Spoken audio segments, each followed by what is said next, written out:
Hello, Gemini. Welcome to the Plaid Sheep Oracle. These readings that I've been doing after this Aries new moon that we just had are so interesting. And today, actually, this morning, about 8:30 this morning Eastern Time, US, Pluto moved into Aquarius, taking his first little steps, his peak lasting for about 2.5 months before he returns to Capricorn.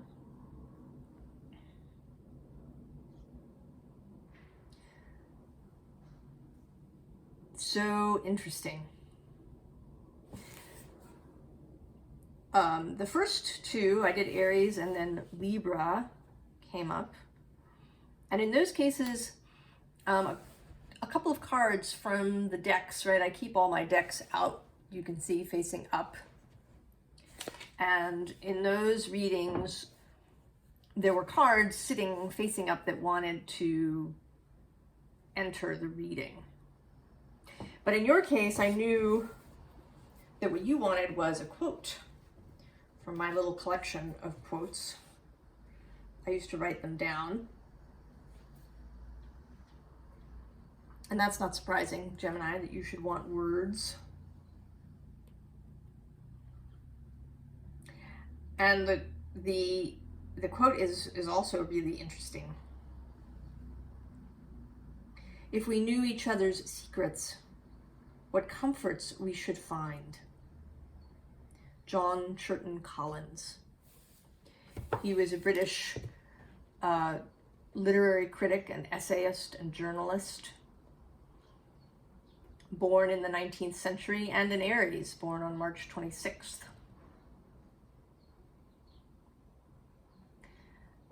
And it made me immediately think of one of my favorite Buffy the Vampire Slayer episodes. And it's, I think it's in season 2, though I'm not positive.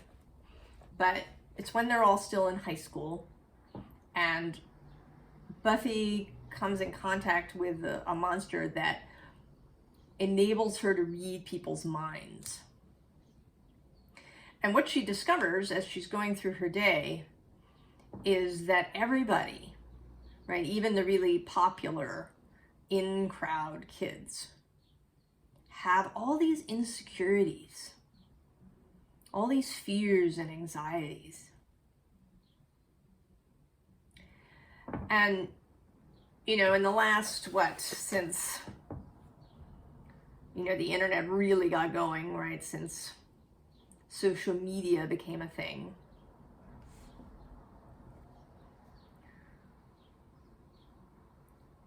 people have been posting their thoughts. But I think that even though social media not allows for anonymity, and it's allowed for people to, say sometimes really awful things, right? Because they won't be, right? There's no way it can come back to them. I don't think, right? That's not what John Churton Collins is talking about, right? He's talking about those things that Buffy discovered. That everybody has these, has fears, has, thoughts of not being good enough, and longings for things, right? Longings to be held, to be loved, to be known, to be seen.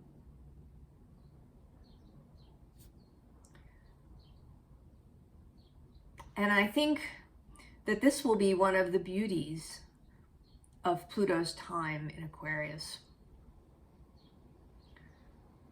If you've been listening, right, to astrologers and other people talking about Pluto's transit, there's, stuff about technology and AI and certainly the internet. But I think that maybe we will start to know each other's secrets. Right? Pluto is a revealer. I mean, sometimes a revealer, right, of you know, what one might call guilty secrets. But I think he can be also a revealer of beautiful secrets, of our heart truths, these, right, these fears, these anxieties, these things we keep hidden because we don't want to be vulnerable, right? We don't want to be seen as weak or overly sentimental or too sensitive or, right, whatever it is.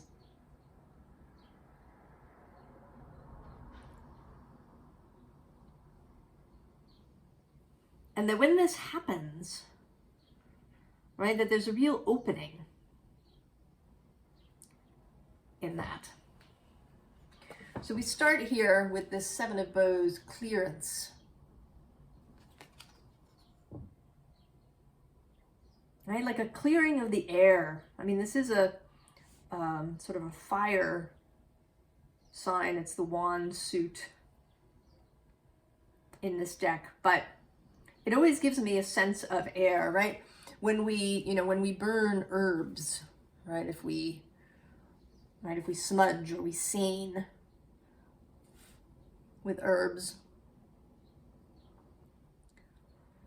or when we burn things, right? Maybe we burn all our old letters or our old journals, right? There's a sense of clearing the air here.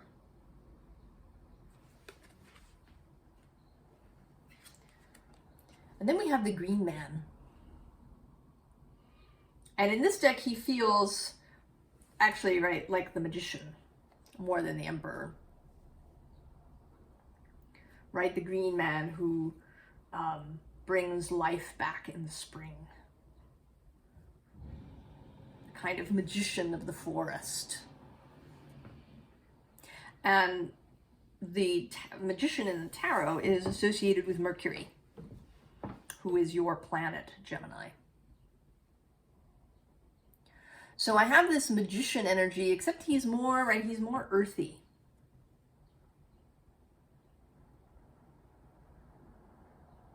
And I kind of, right, that this cauldron, right, is, allowing him to see, right, to see those secrets.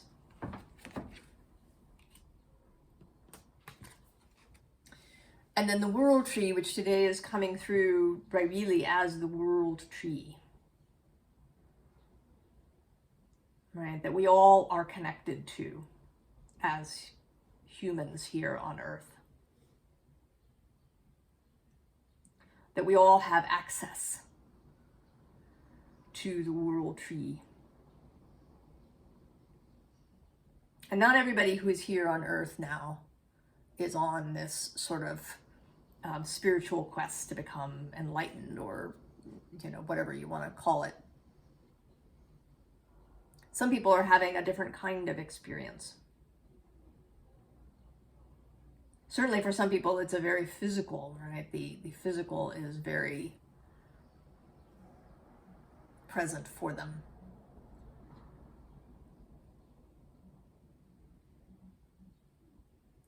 But regardless of whether they are what we think of as awake or not, we are still all connected to the tree, right? We are all kin.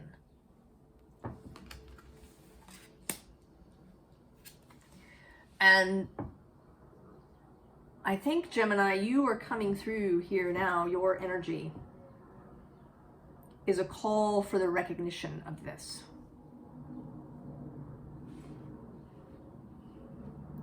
Right? A kind of call for a meeting of the minds in one way, and also a call to meet with minds that are different.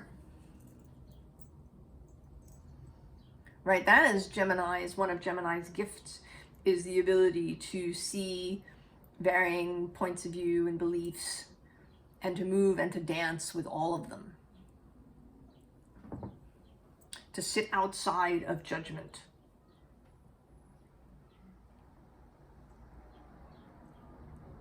To know that you may disagree with someone's belief about X, but to know them, right, as a fellow human being. And then we have the Ace of Arrows, right, the Ace of Swords. And here called the breath of life.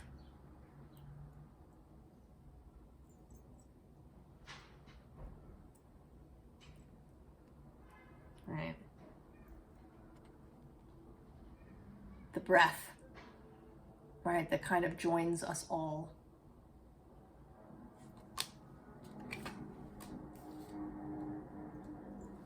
So collaboration, Three of Pentacles.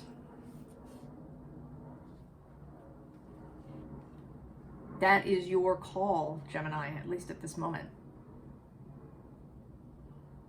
Collaboration. And I don't know who it's with. I think, right, it'll be different for everybody. The, the size of the circle of collaboration is not what's important, right? That will be individual.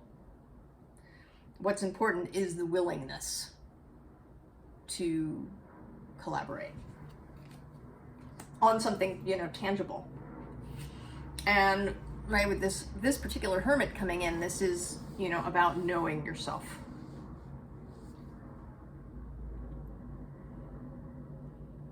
Right. This whole row is kind of this process, right? First, know thyself. Know who you are, know what your capacity is for interaction and for sensation. Know that you can build your capacity as you go.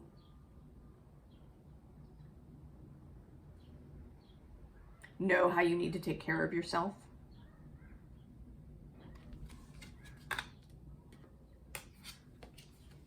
And then the King of Wands. Leadership. But not a power over kind of leadership. Right? Collaborative leadership. How to inspire others. Right? That's the Leo leadership.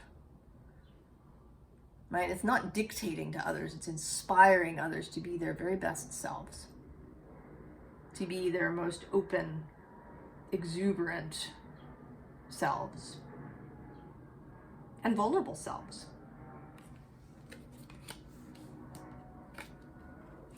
And then there's this Ace of Wands. And this is kind of it's a quiet Ace of Wands. Right? This peeking through the keyhole at the magic that's going on. So seeing the possibility in the small, in the quiet, that it doesn't have to be some giant, crazy affair.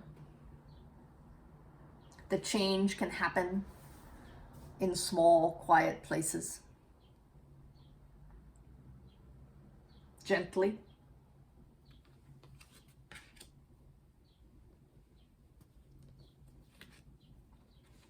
All right, and this too, right, this everlasting light.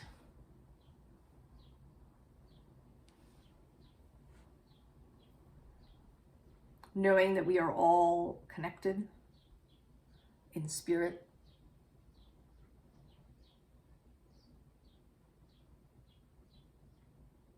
Knowing that, right, that the journey is part of, right, is kind of what it's about, right, the process. Not just the ending.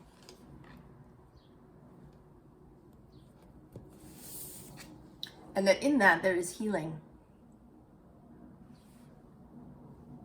In the journey, in the process, in this collaborative experience. Three of Cups. Collaboration, celebration.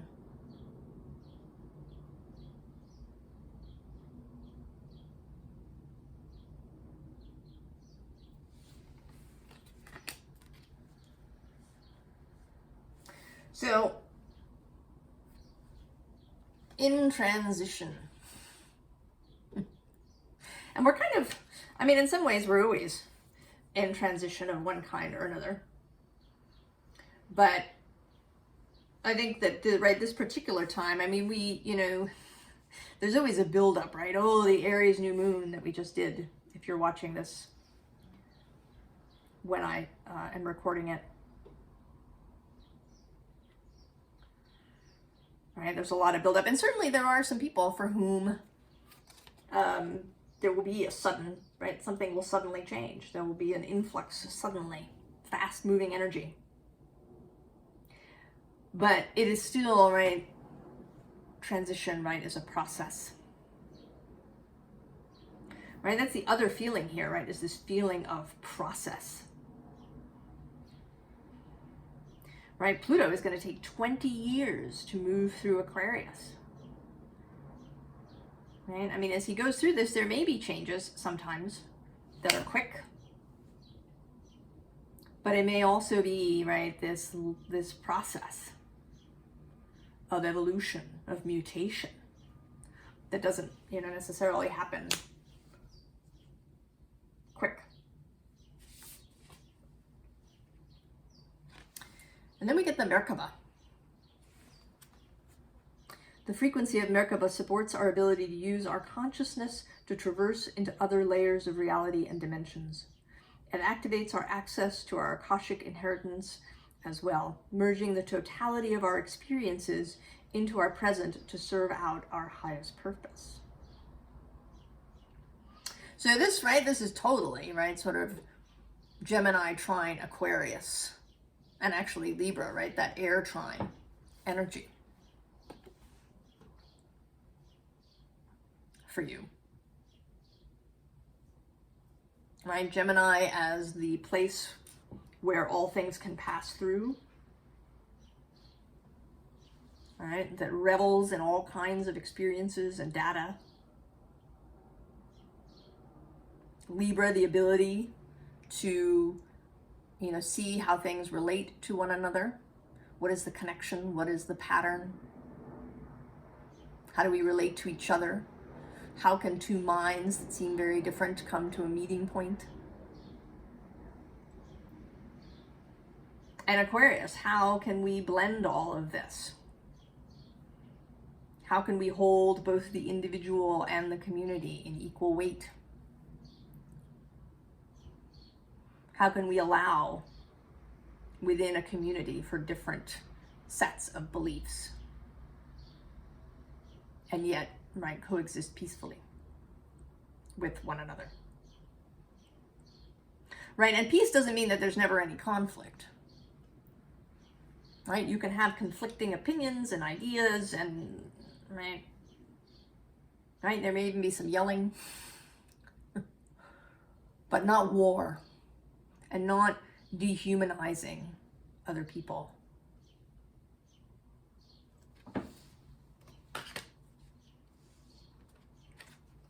Right? And that leads into the fertility. The frequency of fertility invites us to be more open, more courageous, more creative, and more joyful than we were before. It activates the potential for something beautiful to grow from our consciousness into a new and grander expression of ourselves. Yeah? And then Earth.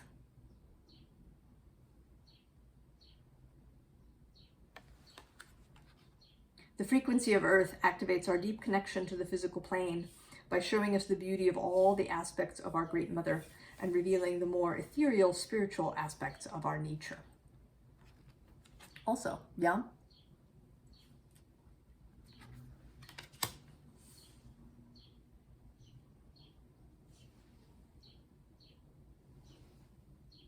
You know, Pluto currently here in the beginning, right, as he's moving through these first few degrees of Aquarius, next year particularly. Aquarius is the co-residence of Saturn and Uranus, both structure and change, coexisting in the same household.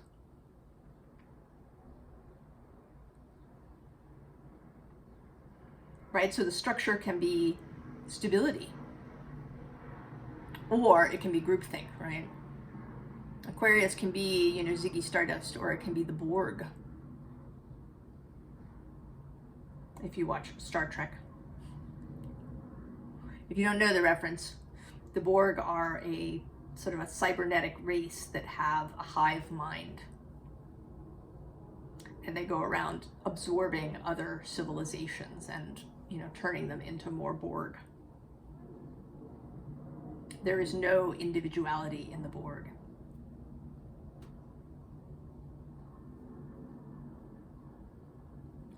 So, all right, that's the downside. And the upside, right, is innovation and the ability to be, you know, interesting and individualist while, you know, being cohesive with the community, right? The belonging doesn't mean having to fit in and toe the line. That we can hold, right, that we have the capacity to hold difference. And that is your gift, Gemini, right? The capacity to hold difference. So this next card is Seven of Air, Seven of Swords. This is an Aquarius card, actually. And underneath is this Seven of Fire, which is Leo. So this Aquarius-Leo axis.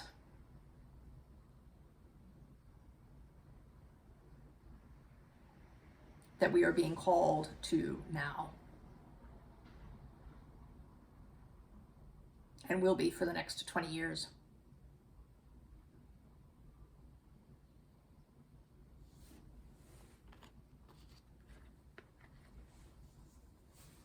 I mean, actually, right, the last time Pluto was, right, in this axis was, right, during World War II, when he passed through Leo. But we don't have to do it that way.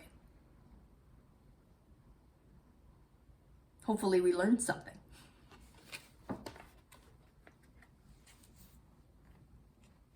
And underneath that actually is this Eight of Air, which is Gemini.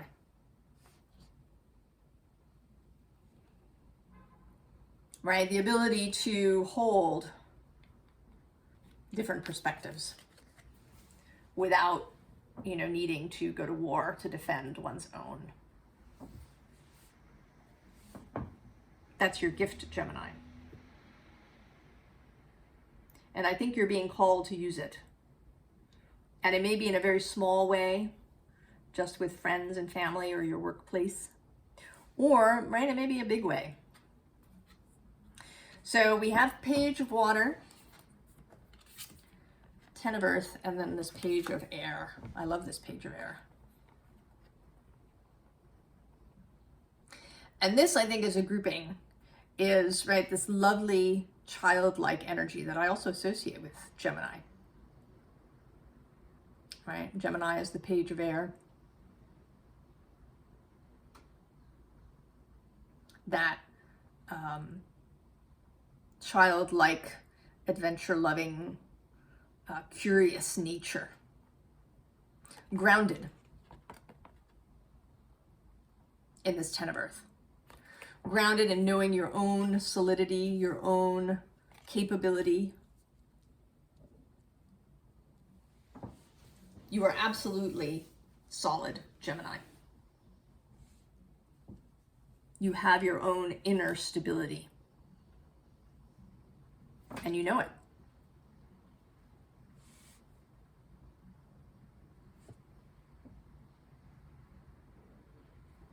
You know that you can venture out, that you can hold, right, these secrets of others. That you can see someone in their vulnerability and help them to, right, to know that they are seen. To create, right, to create collaboration, to repair relationships, to help people see one another.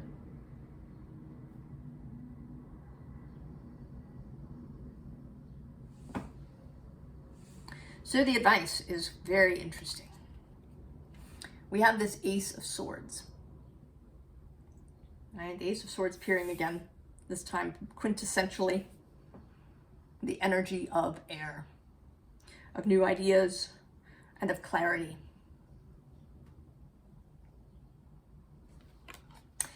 And then, interestingly, the Ace, I don't, normally I shuffle my cards so that they all stay upright. I don't read reversals in the normal course. But when cards come out reversed, right, that always sort of means something to me specifically, right, to pay extra attention. And the two cards you had come out in this advice reversed are the Ace of Wands and the Eight of Cups.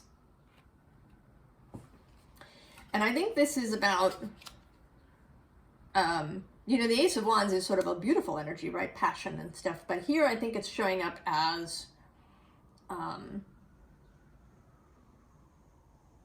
putting down the stick, right? Because underneath the Ace of Swords is this Seven of Wands card. And I think this is about putting down this defensive wand that you've got, that maybe you've had, that certainly many of us have had, right? This need to defend your ground, your opinion, your ideas, your point of view, as yourself, that you need to defend. All right, putting that down. And then the Eight of Cups in reverse, I think, is about right? We talk often about, right, like leaving things behind that no longer serve, or walking away from a toxic situation, or, right, these kinds of things. And that has a place. But to me, this feels like no longer thinking about what you're walking away from anymore. There's nothing left to walk away from. Now you are walking toward. What is behind you no longer concerns you. Anything that you really needed to leave behind has been left behind. That is no longer your concern. And what you're walking toward is this Ace of Pentacles. Now, the other thing, when I saw these two cards come out reversed, I went through the deck to see if any others were. Tower in reverse. So, right, you're no longer walking away from anything, and you're no longer blowing stuff up. I mean, sometimes the Tower is necessary. Right? There may be a shock, a breakdown, a blow up, a deconstruction, a leaving, a walking away from, a burning of your bridges. Something I saw in an Instagram post about burning your portals to the past. Sometimes that plays a part and is needed. But I think that's done for you, Gemini. You are done. You have walked away from anything that needed to be left. And now you are moving toward your new world, your new reality, your new timeline. You're walking into something. There is no more walking away. That is no longer a concern. You are no longer chained to anything.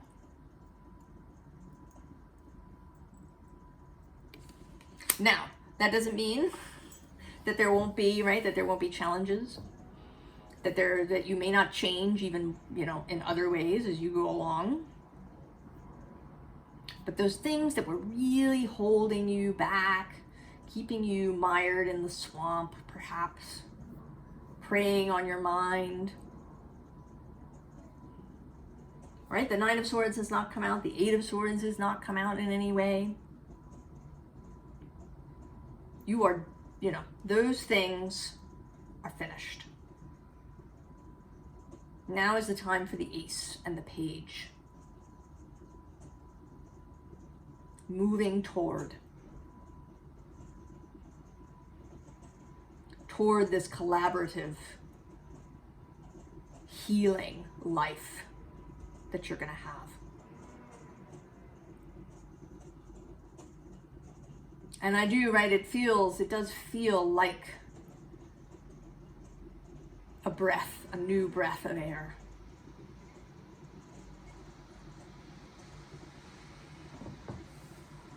Right? If we knew each other's secrets, what comforts we should find.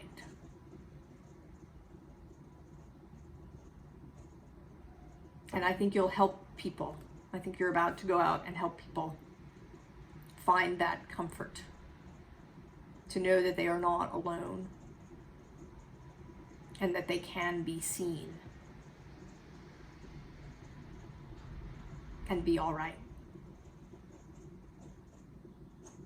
So I wish you all the very best, Gemini. I'm so excited to see where this goes for you.